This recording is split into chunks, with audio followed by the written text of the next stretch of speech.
Assalamualaikum warahmatullahi wabarakatuh. Selamat datang di channel kami, Kisah Seram. Jumpa lagi dengan aku, Rina. Kali ini aku akan membacakan 2 judul ya. Semoga dapat menghibur kalian. Kisah ini kami ambil dari buku Kisah Seram Pengantar Tidur yang berasal dari Kisah Nyata Ketemu Hantu karya A.S. Sunarwi yang berjudul Serumah dengan Makhluk Gaib.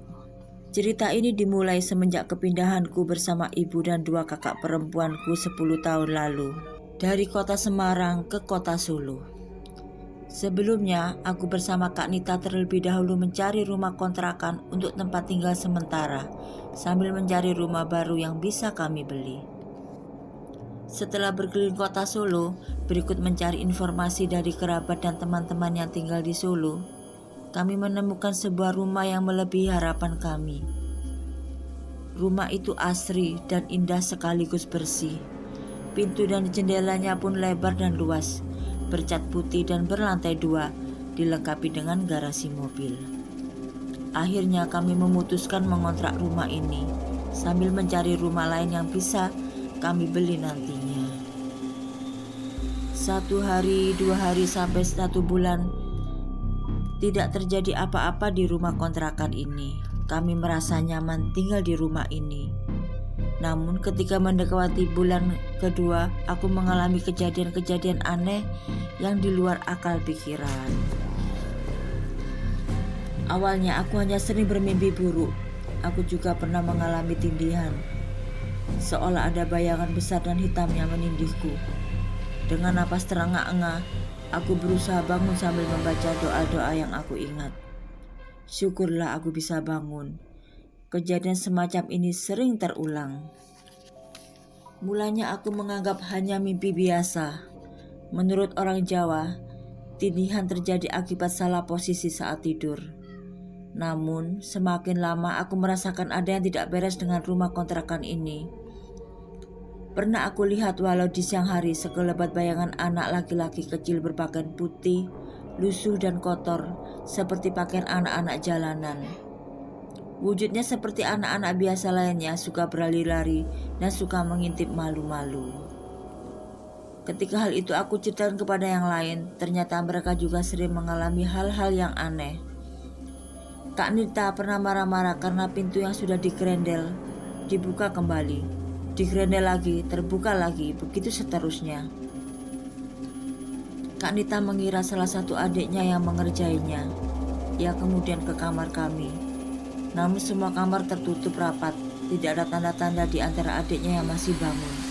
Spontan Kak Nita merinding, apalagi dia merasa ada bayangan hitam yang mengikutinya.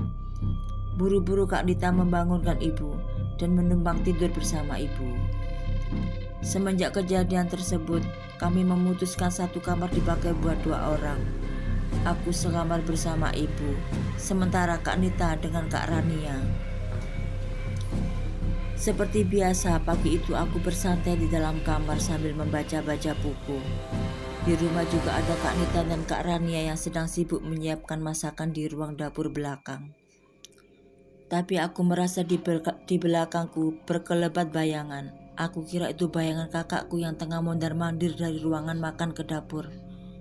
Tapi aku tidak terlalu menghiraukan. Setelah berjalan beberapa saat, aku memutuskan bergabung dengan Kak Nita. Saat itu aku mengira lauk yang dari tadi aku tunggu sudah matang.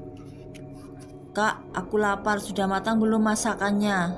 Aku bantu ya," seloroku sambil merangkul badan Kak Nita yang sedang duduk di depan meja makan dari belakang. Kak Nita diam saja dan tersenyum. Aku merasa agak aneh dengan tabiat kakakku yang satu ini. Biasanya dia suka bawel dan sering marah-marah ketimbang tersenyum. Banyak pertanyaanku yang dijawab hanya dengan seulas senyum, tapi tak satu kata pun yang keluar dari mulutnya.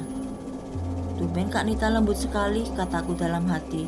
Tetapi aku juga tidak begitu perhatian sih, soalnya kadang dia juga suka ngerjai aku. Jadi mungkin saja saat ini dia sengaja mengerjaiku. Tiba-tiba aku merasa seperti ada yang menyuruhku pergi. Aku pun ngeloyor ke lantai atas sambil membawa novel yang akan aku baca sambil menunggu masakan kakak. Sesampai di lantai atas, aku buka pintu kamar hendak mengambil. Namun ketika aku balik badan keluar dari kamar, kok ada seseorang sedang duduk membelakangiku di dekat jendela ruangan lantai atas.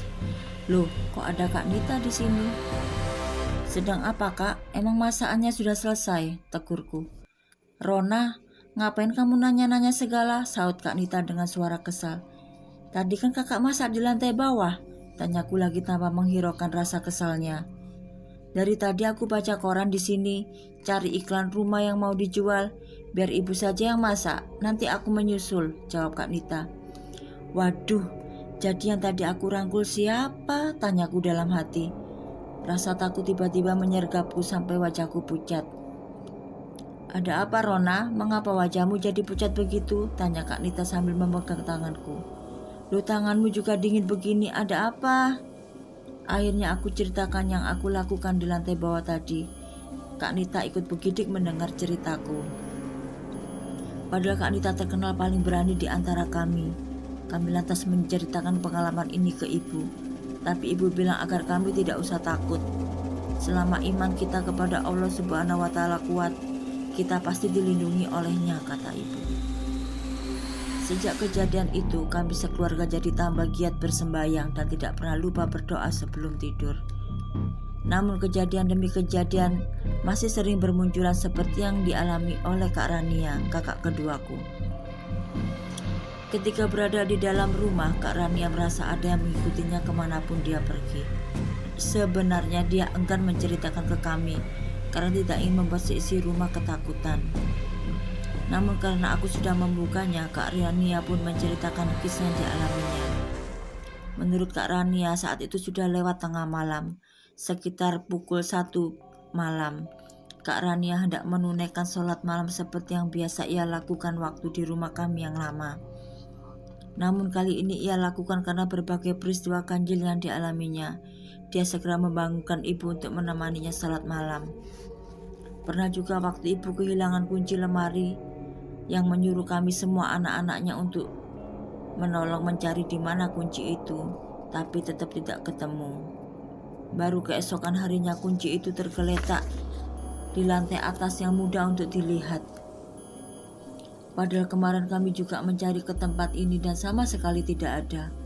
Menurut ibu, grendel atau pintu kamar dalam juga sering terbuka sendiri waktu malam.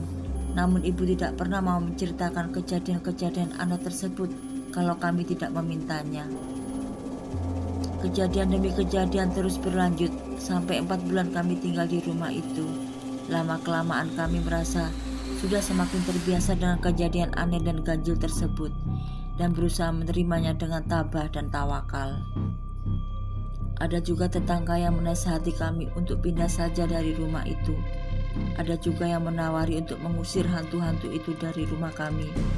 Tetapi ibu menolaknya karena yakin selama keluarga kami tidak berbuat yang dilarang Tuhan dan selalu berdoa, maka makhluk-makhluk gaib itu juga akan segan kepada kami. Kita hidup di dunia yang sama tapi dengan alam yang berbeda.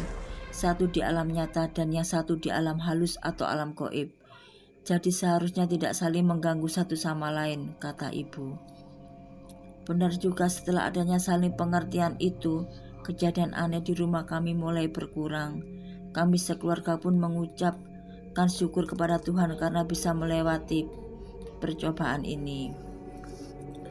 Sekarang kami sekeluarga sudah pindah dari rumah itu. Kami membeli rumah bekas dari orang yang pindah ke kota lain. Letaknya hanya bertaut 1 jalan dari rumah angker itu. Alhamdulillah, di rumah baru kami tidak ada kejadian-kejadian ganjil lagi. Sementara rumah angker bekas kontrakan kami dulu sekarang dikontrak orang lain. Nah, demikian kisah kali ini ya teman-teman. Semoga kalian terhibur. Silakan tinggalkan komen dan like ya. Kisah selanjutnya adalah pocong di bawah tiang listrik. Peristiwa seram yang akan aku ceritakan berawal ketika aku pulang ke rumah dengan kereta KRL menjelang tengah malam. Selepas keluar dari stasiun, aku tidak menemukan angkot, ojek, atau bajai. Deretan toko-toko sudah tutup. Karenanya, aku putuskan untuk jalan kaki menuju rumah. Karena sudah malam, aku putuskan untuk mengambil jalan pintas. Sebelah kiri jalan pintas terdapat lapangan kosong yang sudah ditumbuhi semak-semak.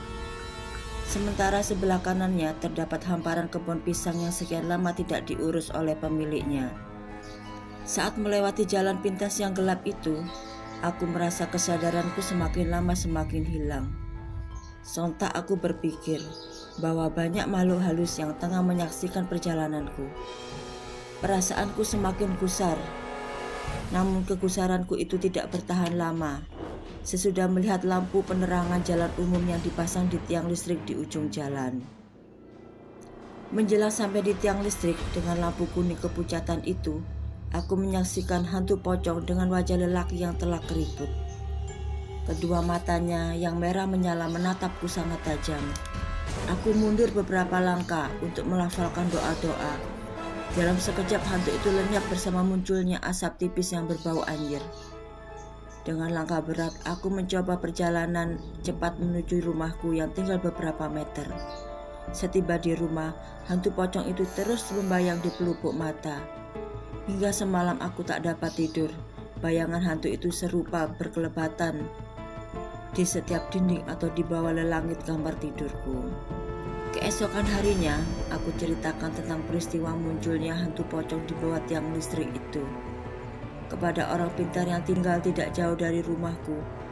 Menurut orang pintar itu, hantu pocong itu adalah arwah Sarmin yang masih gentayangan, seorang pencuri yang tertangkap dan dibunuh warga di seputar tiang listrik itu pada 20 tahun silam. Demikian kisah kali ini ya teman-teman, semoga kalian semua terhibur. Silahkan tinggalkan komen dan like kalian ya. Terima kasih atas dukungan kalian, sehat terus dan bahagia.